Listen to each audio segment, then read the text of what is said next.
Entonces vamos a partir hablando un poquito sobre los medios de cultivo y recordando algunos conceptos que hemos visto durante todo el semestre. ¿Ya?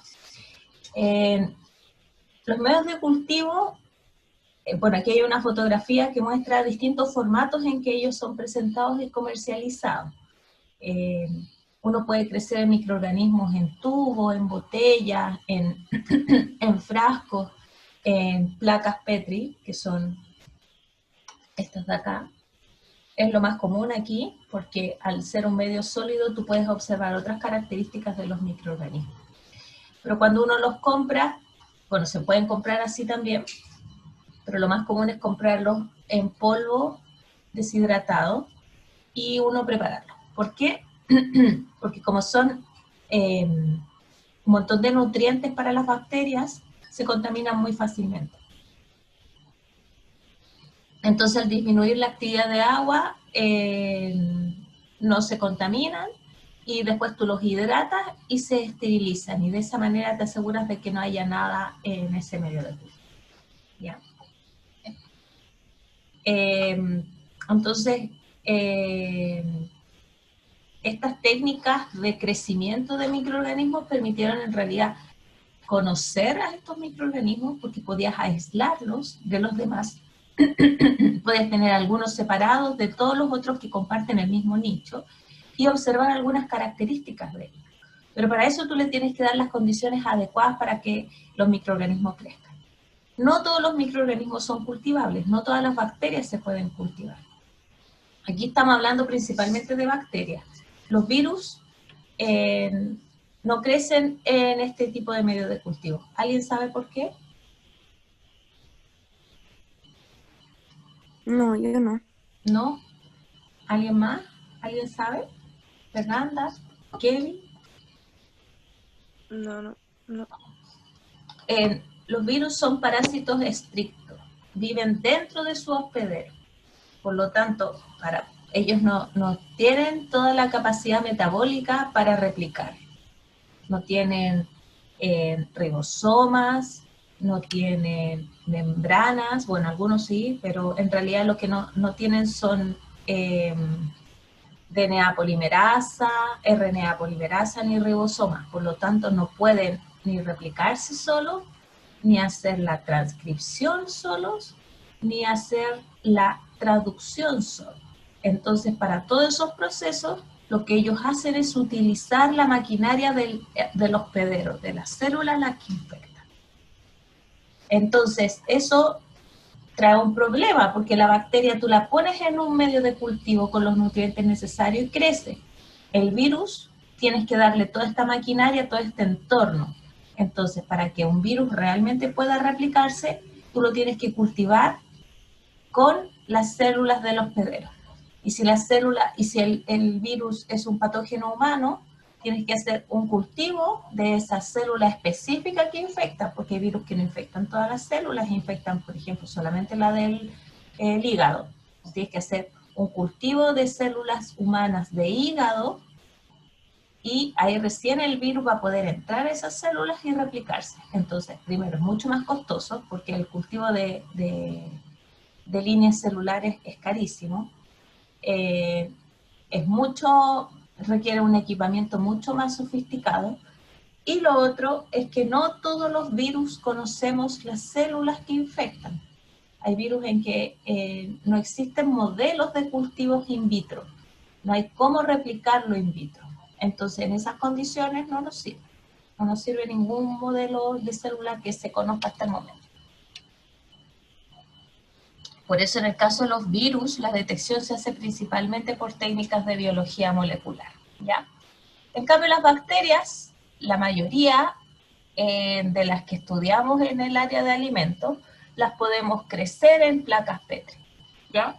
Lo cual no implica que todas crezcan, porque hay también bacterias que no sabemos cuáles son sus requerimientos nutricionales para crecer o la cantidad de oxígeno, no las hemos estudiado o no nos ha interesado porque no tienen una importancia ni en salud ni comercial, o en realidad como no los cultivamos no lo hemos visto.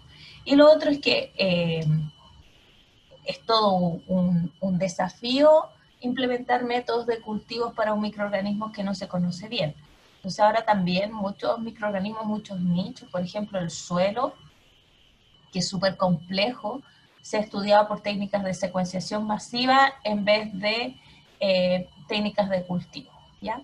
Pero para la detección, estos métodos son maravillosos.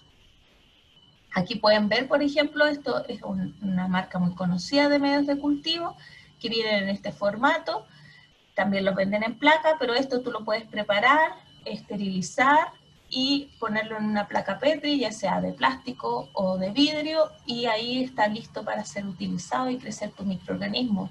Y después tú tienes que poner esa placa a la temperatura adecuada para que el microorganismo se desarrolle.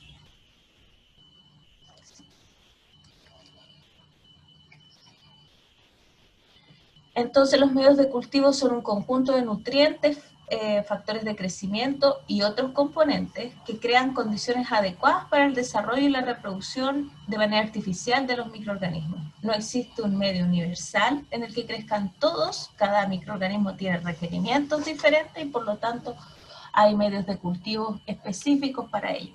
Hay medios de cultivo muy nutritivos en el que crecen muchos microorganismos, pero hay algunos microorganismos que tienen requerimientos diferentes en cuanto, por ejemplo, a la cantidad de oxígeno o incluso de nutrientes y por lo tanto necesitan sus medios específicos.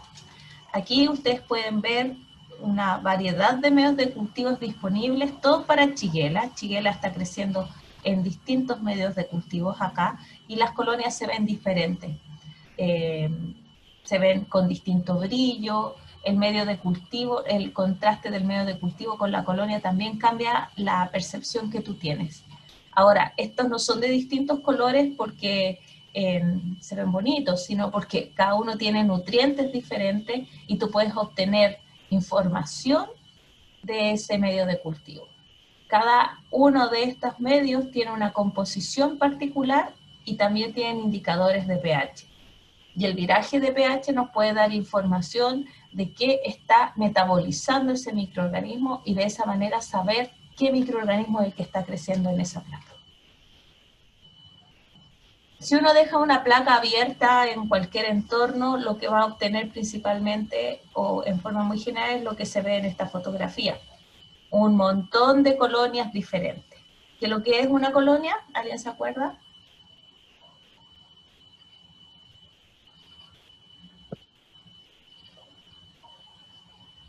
¿Qué es una unidad formadora de colonia?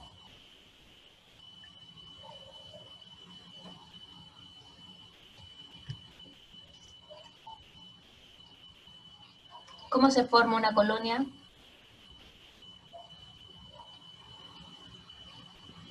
Tiene que tener como alimento por ser em, como ciertos parámetros para que crezca, porque si no, no va a crecer. Ya, pero más allá de eso, o sea, eso es lo que hemos estado hablando antes, pues el medio de cultivo es adecuado para un microorganismo y tú eliges el medio de cultivo en función del microorganismo que quieres que crezca. ¿Y qué es una colonia? ¿Qué es lo que yo veo aquí? Yo veo una bacteria. Se ven muchas células. Muchas bacterias y todas ellas son clones. Es una unidad formadora de colonia. En el momento en que yo cultivé esto, era una célula.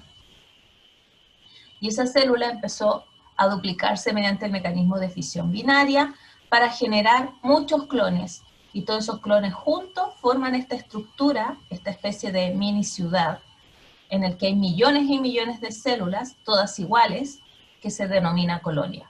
En el momento en que yo puse la muestra sobre esta placa, era una célula. Y en el momento en que la observo, son muchas células que crecen de tal manera que ella es macroscópico, ya no es microscópico como es una bacteria en forma particular. Y lo que ustedes pueden ver aquí es que cada colonia tiene características particulares. Claro, esto es exagerado porque aquí el color es el primero que llama la atención, pero podemos ver que tienen color diferente, tamaño diferente, forma diferente, hay algunas que son puntudas, hay algunas que tienen bordes definidos, hay otras que tienen borde indefinido, etc. Y todas estas características pueden ser de utilidad en el momento del cultivo de un microorganismo para identificarlos. No es una forma objetiva de trabajar y de identificar microorganismos, pero la observación de lo que tú estás creciendo es importante. Cuando uno está haciendo estos métodos de cultivo, muchos de los patógenos se observan igual en una placa, se ven todas como más o menos, a ver, una colonia clásica podría ser como esta, pero más chiquitita, como esta de aquí, y casi todas las bacterias se ven igual en un medio nutritivo que no tenga indicadores de pH. Pero tú puedes ver si en la placa hay más de un tipo de colonia, y eso te está indicando si hay una contaminación, si hay más de un patógeno en el mismo alimento, etc. Y eso es lo importante de esta técnica de crecimiento en medio sólido, que te permite separar las células y las puedes observar, y de esa manera saber si hay más de un tipo de colonia o solo un tipo de colonia, etc. Entonces las colonias, en el primer práctico que hacemos nosotros, que es métodos de siembra, tienen que aplicar esta tabla para poder describir las colonias. La verdad es que las colonias son pequeñitas, no es tan fácil observar todas estas características, pero en realidad hay algunas que son súper evidentes, que son planas o que son muy levantaditas, convexas. Por ejemplo, Saccharomyces cerevisiae crece de esta forma así muy levantada. Además, los bordes de la colonia, si uno mira esta pelotita que se observa, como este círculo, y ve los bordes, puede ver que son completamente lisos, o bien tienen otras características como las que están descritas acá. Y por otro lado, la forma de la colonia también puede ser distinta, ¿ya? Puede ser con muchos puntitos, como algunas de las que vimos en la fotografía anterior, como círculos, como filamentos, muy irregular, etc. Y todas estas características son propias de cada microorganismo y del medio de cultivo en el cual se crece. Hay una interacción entre ambas situaciones, entre el medio de cultivo y el microorganismo. Ahora, para que el medio de cultivo quede así, quede sólido, y permita que la bacteria solamente migre alrededor de donde cayó, no se mueve con gran facilidad, lo que se agrega a estos nutrientes es un solidificante. Y el solidificante por excelencia es el agar-agar. ¿Alguien sabe lo que es el agar-agar? ¿Hay algún vegano? Profe, lo hemos visto en harto ramo en realidad. Es como, sirve de espesante, solidificante, como dijo, y incluso reemplaza para hacer gelatina y todo eso. Sí, pero ¿sabe qué es? Es una alga, ¿o no? Es un componente de un alga, exactamente.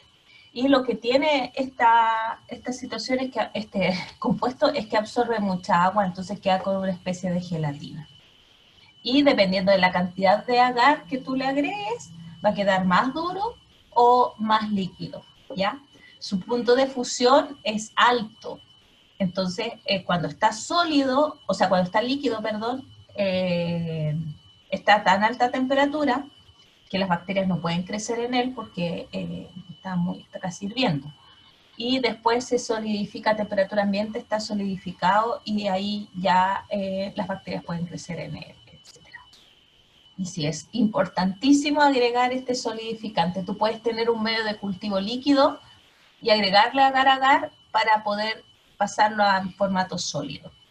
O bien puedes construir un medio de cultivo diferente tuyo, que a ti se te ocurra, por ejemplo, no sé, agregar, así como uno se hace esos batidos, agregar algunos nutrientes para buscar microorganismos, y lo puedes hacer en formato líquido y también en sólido, con la única diferencia del agar-agar. Puede ser un caldo que viene listo, puede ser que tú hagas el medio de cultivo, y lo que se usa mucho en el laboratorio es armar tu medio de cultivo con recetas ya conocidas, agregando cierta concentración de distintos nutrientes, por ejemplo, glucosa, sal, triptona, caseína, etc. Todos ellos son fuentes de nitrógeno o carbono que son esenciales para que los microorganismos crezcan.